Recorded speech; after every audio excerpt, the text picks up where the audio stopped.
this is the reading for May 31st, 2020. It's the end of the month already. I hope you've all made it through okay. It's been a long couple of months here.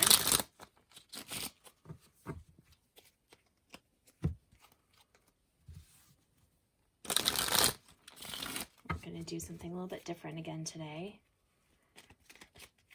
I'm going to do 3 of these small Rider-Waite's here. And I'm going to do 3 of the Witch's Tarot.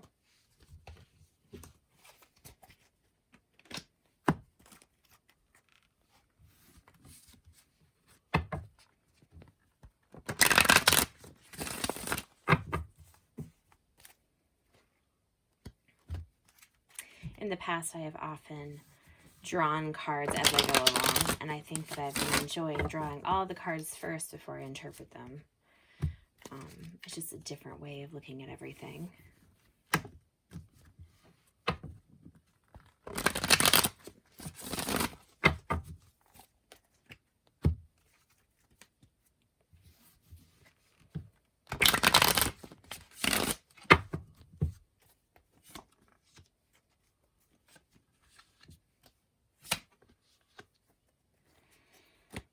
Okay, bottom of the decks, I should have done that as well on this one. Wow, okay, I'm going to draw one of these Wild Unknown Archetypes. Ha, I said that right. I've been stumbling over the name of these all week.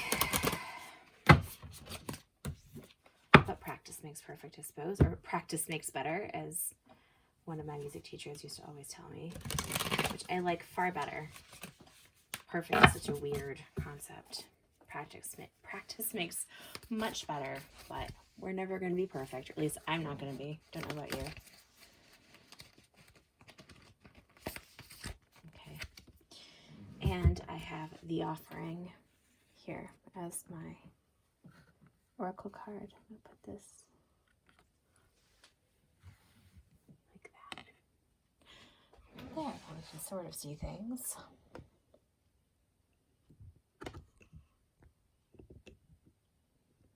Hooray. Okay. Nope. There we go. Okay.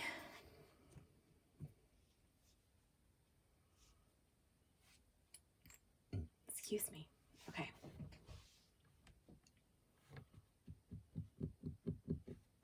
Well, I didn't intend on a past, present, future, but I've been doing that a lot, and this seems to sort of read in a past, present, future sort of sense. And actually, maybe I did intend it, initially, but kind of forgot what I was doing. So yeah, this reads very past, present, future here. In the past, we have things maybe not being fully developed in a stable home, stable life kind of sense. And we have this figure here waiting. And this is the proper way to wait. It's basically growing things. This man is literally growing money, but it's growing your resources, growing, developing things as you're waiting for things to change, when you're waiting for an opportunity. But here we have an opportunity right here, coming right on in here. Now that could be a variety of things. It could be an engagement, it could be a job offer, it could be a literal, just any sort of opportunity coming your way. It is a gift of a pentacle, or a messenger with a pentacle. And then we have the Fool reversed. And in this sense, I feel like you now sort of know your way, but you're still almost traveling blind. Like, you know what you're doing. This is very clear, but you're still, you know what you're doing, but you're still traveling blind. Yep, that sounds about right. And in the future, we have this ending here, Death card, which it always has renewal in it somewhere. Here we have some white flowers here being offered up. And also in the future, we have the 6 of Swords, which is moving forward literally to a different place, perhaps. It could be a home move, or it could be just a metaphorical move, but I'm getting potentially a home move here. The bottom of the decks, we have Strength reversed and the Seven of Swords reversed. Strength reversed. Strength reversed makes me feel like you're not going off with a hop, skip, and a jump. You may be really tired. You may be feeling very disillusioned. You may be feeling like you're not strong, like things have not been working out in the past. You're doing the best you can to keep putting one foot in front of another, to keep doing the things that you have to do to maintain, but you're fatigued.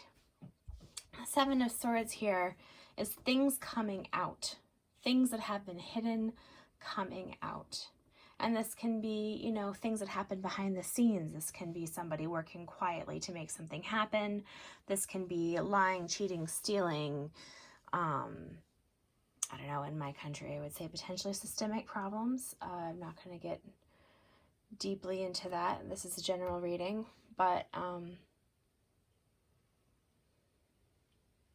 this sense here of strength reverse, it's like you're not feeling very strong, but it looks like there's, you know, there's not a lot of stability here, and there's a lot of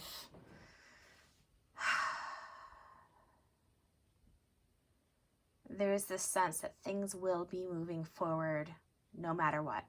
At a certain point, it doesn't matter what you do. Things are just going to be moving forward, and I think in a really positive way.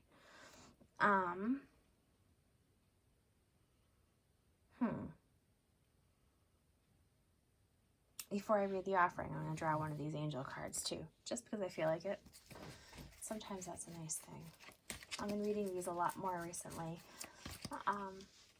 For some reason, they come in and out of favor with me, or I don't know, I favor them, or I don't like them, and then I love them again, and I don't really feel like that with the rest of my decks. But these are sometimes very illuminating.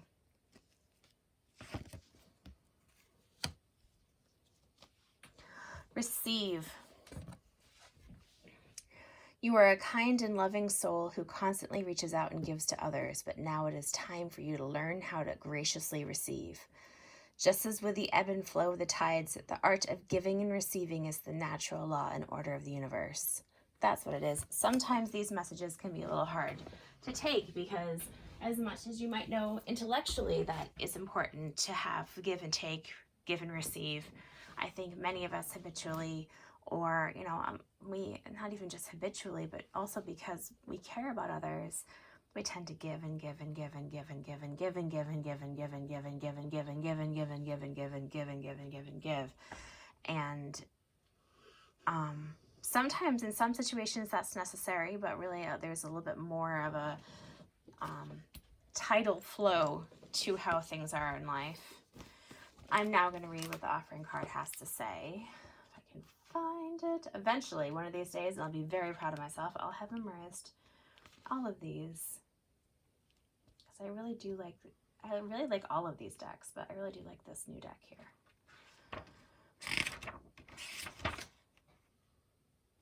The offering. Unlike many of the other cards in the deck, the offering carries a clear as day message and a call to action. As you may have guessed, it is time for something to be given and given up for the sake of the bigger picture. If nothing comes to mind immediately, though it is likely it will, take time and meditation to consider what must be offered and who is to receive it. Interesting. It's likely you'll feel attachment and hesitancy. You'll make excuses, but recognize the link between the word sacrifice and the word sacred. One leads to the other. When we offer up something to the greater good, we lighten our load and become more able to serve. Imagine for a moment if you were to offer your whole self unconditionally to the world. For now, start small. So I have one card here talking about the benefits of giving, and one card here talking about the ebb and flow of giving and receiving. And I'm getting this entire reading here is about things starting to move towards a balance. So I think that both of these messages, although on the surface possibly a little contradictory, really aren't. I have found the more that I have given up that it really didn't fit in my life or with the things that I was trying to do in my energy. I can try to stick this up. It really didn't fit into what I need in my life, I have felt lightened by letting those things go. And those can be friendships and relationships that weren't really that good for me. Friendships in which I gave and gave and gave and gave and gave and gave and gave. Or sometimes in relationships or friendships where people would give with the expectation of receiving something, which is also really not a healthy dynamic. And I'm very glad to say that nowadays I don't have any of those relationships in my life, and how much lighter I feel because of it. So here I would say this is such a great position to be in. Growing, waiting. After you've done what a plant needs to be cared for, there's really nothing else that you can do to make it grow faster. You can't make it grow faster by giving it more water. You'll drown it. You can't make it grow faster by giving it more sun. You'll scald it. You have to give a plant, it's a really good metaphor, but they're using it as one in this card. You have to give a plant what it needs and sort of sit back and give it time. And, but it also needs, I always think of it as like a steady pressure. Things need to be done with steady pressure. You work on things a little bit, and you every day or every week, and you keep going and you keep revisiting, and that revisiting is the steady pressure that leads to change. I'm not always very good at applying the steady pressure, but I have felt what happens when you do. So apply the steady pressure, keep working and doing the things you're going to do. Understand that although perhaps your living situation here is it's not terrible, but it's not wonderful either. I feel like that's about to change. I feel like new opportunities are coming in, some movement ahead, and some very profound and probably very needed endings. So I would say in this reading, with these two cards here, just paying attention to what we're giving and what we're receiving, and clearing out heavy things that we don't need, giving away our things to people who actually need them. Sometimes it feels really awkward and really cool at the same time. Like, I've been surprised, and the things that I've given away have been needed by others. Oh my God, I would have gotten rid of them so much faster if I had known that was a thing. If I had thought to find the right people who really needed the things I was giving away. So that's the reading for today. Good luck with everything. I always say that, but I really mean it. I mean, we're all dealing with these energies. So good luck to us all. I'm wishing everybody peace and love today. I know this is a messy, difficult, painful, grief-filled times, and I'm hoping for balance. I really am I'm really hoping that whatever is going on behind the scenes continues to come out, and that new things keep coming in. So a little bit of overturn, sort of like, when I keep thinking in terms of water, but when a lake turns over, that's kind of what I'm waiting for. I'm waiting for the lake to turn over. All right, everyone. Have a good day. Bye.